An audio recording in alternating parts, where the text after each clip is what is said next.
चलो एक क्वेश्चन करते हैं। Train is moving at a speed of 30 metre per second towards a student standing on the platform. Train whistles for a time of 3 seconds. 3 second तक उसने सीटी बजाई, train ने बटन दबा के रखा 3 सेकंड तक। How long does the student here the whistle? तो बच्चे को कितनी देर तक सीटी की आवाज सुनाई दी होगी? ठीक है, जो ड्राइवर है या जो भी बैठा होगा आगे, उसने सीटी बजाई ट्रेन की, 3 सेकंड तक उसने बटन दबा के रखा, मतलब train whistles for a time of 3 second.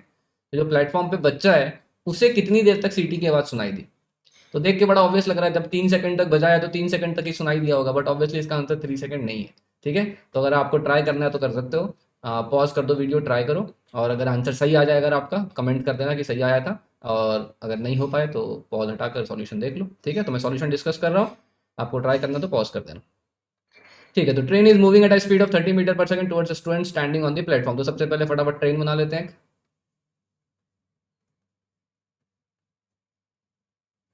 ठीक है, तो एक ट्रेन है, यहाँ ट्रेन का इंजन ऐसे बना देते हैं कुछ इस टाइप से, एंटीना शो करने के लिए इंजन है, ट्रेन झंडा लगा के चल रहा है ट्रेन। कितनी स्पीड से? 30 मीटर पर सेकंड से towards a student standing on the platform. Train whistles for a time of 3 second. तो स्टूडेंट कहीं प्लेटफॉर्म में दूर में खड़ा है, ये ट्रेन अभी आई नहीं स्टेशन पे, उसको घर जाना है ना छुट्टियों में। तो ये बच्चा अपना यहाँ बैग वैग लेकर खड़ा है। ठीक है, ट्रेन की आवाज़ आ रही है, ट्रेन ने सीटी बजाया 3 सेकंड तक, बच्चे को कितनी देर तक सुनाई देगा? अब मान लो ट्रेन से बच्चे का डिस्टेंस डी है, तो ऐसा तो है नहीं कि जैसे ही उसने सीटी बजाई और उस बच्चे को सुनाई दिया। साउंड कोई ऐसा जादू तो है नहीं, साउंड को भी चल के आने में टाइम तो लगेगा ही। मान लो यहाँ साउंड प्रोड्यूस हुआ, अब साउंड को भी डी डिस्टेंस चलेगा, डी डिस्टेंस चलकर आएगा चलकर आएगा चलकर आएगा, इसकी कानों में जाएगा, तभी तो सुनाई देना शुरू होगा। तो किस टाइम पे सुनाई देना शुरू होगा उसको अगर मैं T1 लिखता हूँ, है ना, जब उसको सुनाई देना शुरू हो रहा है, तो साउंड को डी डिस्टेंस ट्रेवल करना है। साउंड की स्पीड क्वेश्चन में 330 मीटर पर सेकंड दी है ना, साउंड कितने स्पीड से जा रहा है? 330 मीटर पर सेकंड। तो कितनी देर के बाद सुनाई देना शुरू होगा?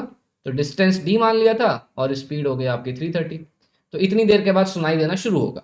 अब ढूंढ लेते हैं कितनी देर तक सुनाई देगा।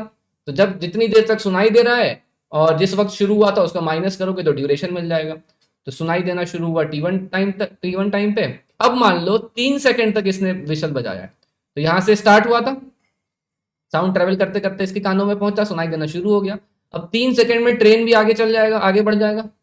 तो ट्रेन का मान लो जो पहला इंजन वाला पार्ट है, 3 सेकंड में कितना ट्रेवल चलेगा? ट्रेन की स्पीड है 30 मीटर पर सेकंड, तो 3 सेकंड में distance is speed into time करोगे तो कितना जाएगा भाई?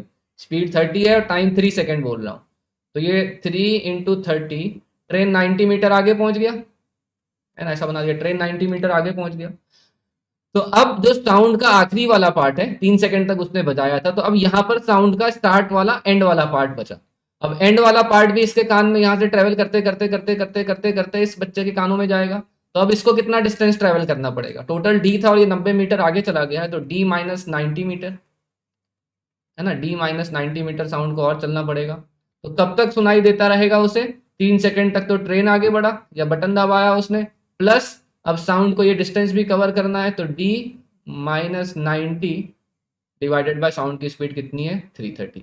तो आपको T1 मिल गया, T2 मिल गया। T1 है कि साउंड कब सुनाई देना शुरू हुआ, और T2 है कब तक सुनाई दे रहा है। तो टाइम ड्यूरेशन है कितनी देर तक सुनाई दिया, तो क्या करोगे भाई? माइनस कर दोगे। तो time duration is equal to T2 minus T1। तो देख लेते हैं क्या आंसर आता है। 3 प्लस डी माइनस 90 बाय 330, इस वक्त तक सुनाई दे रहा है, माइनस डी बाय 330, इस टाइम तक सुनाई देना शुरू हुआ था। तो डी बाय 330 तो कैंसिल ही हो गया, तो कितना आ गया? 3 plus D by 330 minus D by 330 cancel, तो बचा माइनस 90 बाई 330।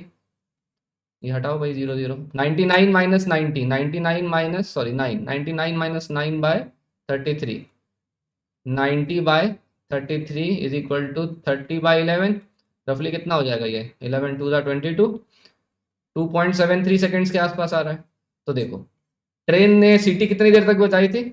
ट्रेन ने सीटी बजाई आपकी 3 सेकंड तक, whistles for a time of 3 seconds, लेकिन इसको सुनाई सिर्फ कितनी देर तक दिया? 2.73 सेकंड्स। तो देखकर थोड़ा लगता है तो आसान प्रॉब्लम था, 3 सेकंड ही आंसर होगा, बट नहीं। अच्छा, एक और इंटरेस्टिंग चीज बताता हूं आपको। ये हम लोगों ने क्या यूज किया सॉल्व करने के लिए? We used kinematics, motion in 1D। इसका एक और आसान तरीका भी अगर आप सोचोगे तो, है ना, we used kinematics, motion in 1D। इसका एक और आसान तरीका भी है सॉल्व करने का।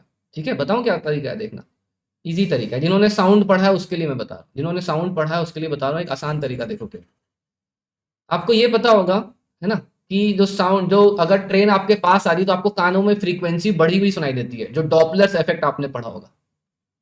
ये शॉर्टकट तरीका समझ लो, या तो आप सेकंड मेथड मान लो इसको। डॉपलर्स इफेक्ट पता है, कोई भी ऑब्जेक्ट अगर आपके पास आ रही है तो आपको उसको फ्रीक्वेंसी बढ़ती सुनाई देती है, दूर जाती है तो फ्रीक्वेंसी कम। तो अगर मैं डॉपलर्स इफेक्ट लगाऊं तो फ्रीक्वेंसी डैश है ना, apparent frequency is original frequency into velocity of sound. Observer तो रेस्ट पर है, उसको छोड़ दिया, और सोर्स ऑब्जर्वर की तरफ आ रहा है तो फ्रीक्वेंसी बढ़ेगी, तो डिनोमिनेटर में होता था माइनस वेलोसिटी ऑफ सोर्स। ये डॉपलर्स इफेक्ट का फॉर्मूला था, ठीक है। तो अगर ये फॉर्मूला अगर आपको याद है तो आप इससे भी कर सकते हो, फ्रीक्वेंसी 1/टाइम होता है, तो 1/t dash is original time, speed of sound is 330, speed of sound is 330 minus speed of जो सोर्स है वो 30। तो इससे सीधा आंसर आ गया कि T dash is equal to time 3 second दिया हुआ है, 330 माइनस 30 इज इक्वल टू 300, और ये डिवाइडेड बाय 330। इजी तरीके से आ गया, ये सेम आंसर है ना। देखो 30/11 इज रफली 2.72, जो भी आएगा ना रफली देख लेना जो भी। तो बेसिकली ये भी एक आसान तरीका था कि हम लोग डॉपलर्स इफेक्ट का यूज कर लिया। क्वेश्चन देख के लगता है काइनेमैटिक्स, बट अगर आप डॉपलर्स इफेक्ट यूज करते हो तो देखो कितनी जल्दी आ गया। इसमें कुछ एनालिसिस नहीं किया, सीधा फॉर्मुला लगाया, डॉपलर्स इफेक्ट की फ्रीक्वेंसी का फॉर्मुला सबको याद होता है, फॉर्मुला लगाया, फ्रीक्वेंसी को 1/टाइम लिखा, सीधा आंसर आ गया। ठीक है, तो अगर आपने सही किया था तो प्लीज नीचे कमेंट कर देना सही था, और दैट्स इट। नेक्स्ट प्रॉब्लम बाद में, है ना। बाय।